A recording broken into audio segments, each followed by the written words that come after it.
नवरात्रि के अंतिम दिन मां सिद्धिदात्री की पूजा की जाती है और इस दिन ज्यादातर घरों में कन्या पूजन भी किया जाता है। कुछ लोग अष्टमी के दिन भी कन्या पूजन करते हैं, लेकिन इस तिथि को व्रत रखने के कारण ज्यादातर घरों में नवमी के दिन पूजा अर्चना करने के बाद कन्या पूजन किया जाता है।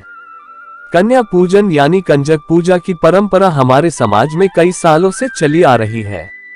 मान्यता है कि बिना कंजक पूजा के नवरात्रि का शुभ फल प्राप्त नहीं होता है और माता की कृपा भी अधूरी रह जाती है।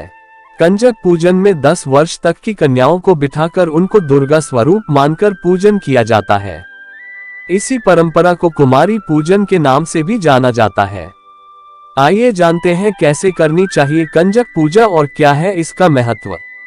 दोस्तों, वीडियो में आगे बढ़े उसके पहले आप लोगों से नम्र निवेदन करना चाहूंगा, यदि आप चैनल पर पहली बार विजिट कर रहे हैं तो चैनल को सब्सक्राइब करके घंटी के बटन को ऑल पर सेट करना न भूलें, ताकि चैनल पर आगे आने वाली वीडियो का नोटिफिकेशन आपको मिलती रहे।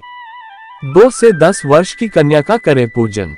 स्कंद पुराण के अनुसार 2 वर्ष की कन्या को कुमारी, 3 वर्ष की कन्या को त्रिमूर्ति, 4 वर्ष की कन्या को कल्याणी, 5 वर्ष की कन्या को रोहिणी, 6 वर्ष की कन्या को कालिका, 7 वर्ष की कन्या को चंडिका, 8 वर्ष की कन्या को शांभवी और 9 वर्ष की कन्या को मां दुर्गा का स्वरूप माना जाता है।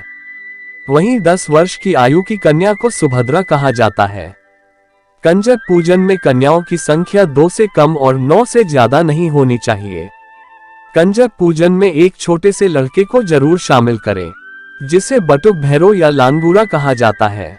मान्यता है कि जिस प्रकार भगवान शिव ने हर शक्तिपीठ पर एक एक भैरव को रखा है, उसी तरह कन्या पूजन में भी एक बालक को रखना जरूरी है। इसलिए कंजकों में एक भैरव को बैठाया जाता है। कन्या पूजन के लिए सभी कन्या और लांगूरा को घर पर बुलाने पर पूरे परिवार को उनका स्वागत करना चाहिए। उनको भी माता का दर्जा देते हुए सेवा सत्कार करनी चाहिए, साथ ही माता के जयकारे लगाने चाहिए। इसके बाद उन सभी के पैरों और हाथों को धोएं और उनके पैर छूकर आशीष लें। इसके बाद सभी कन्याओं के सिर पर लाल चुनरी ओढ़ें। फिर हलवा, पूरी, सब्जी, काले चने और फल आदि का भोजन कराएं। भोजन कराने के बाद रोली, कुमकुम और अक्षत का टीका लगाएं और दक्षिणा देकर उनके चरण स्पर्श करके आशीर्वाद लें। इसके बाद उन्हें सम्मान सहित विदा करें। कन्या पूजन का महत्व। कन्या पूजन करने से माता की विशेष कृपा प्राप्त होती है। मान्यता है कि बिना कन्या पूजन के नवरात्रि का पूरा फल नहीं मिलता है। इससे माता रानी प्रसन्न होती है और सुख, शांति और समृद्धि का आशीर्वाद देती है। कन्या पूजन करने से परिवार के सभी सदस्यों के बीच प्रेम भाव बना रहता है और सभी सदस्यों की तरक्की होती है।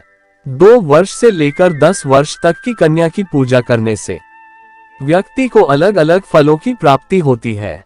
जैसे कुमारी की पूजा करने से आयु और बल की वृद्धि होती है। त्रिमूर्ति की पूजा करने से धन और वंश वृद्धि होती है।